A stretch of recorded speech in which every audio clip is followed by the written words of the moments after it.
प्रिय मराठी जन हो, मी तुमचा दुर्गपुरुष बोलतोय.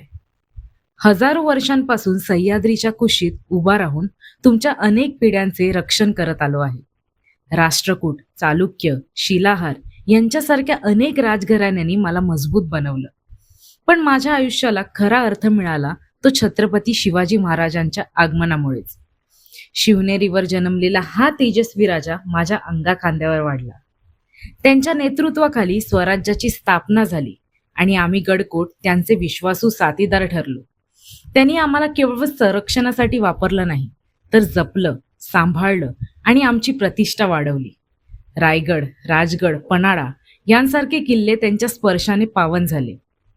शिवरायांनी एका हातात तलवार आणि दुसऱ्या हातात राजदंड घेऊन अन्यायाविरुद्ध लढा दिला. त्यांच्या मावळ्यांनी आणि आमच्या तटबुर्जांनी स्वराज्य सुरक्षित ठेवले.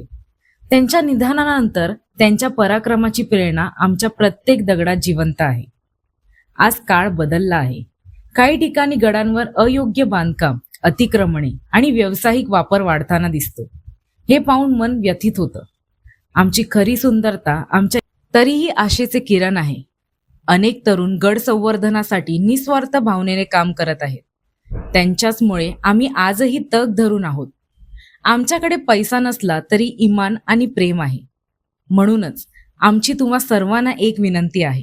गडकोटांना त्यांच्या मूळ स्वरूपात जपा. त्यांचा बाजार मांडू नका. जर जपता येत नसेल तर त्यांच्यावर प्रेम करणाऱ्या संवर्धनकांच्या स्वाधीन करा.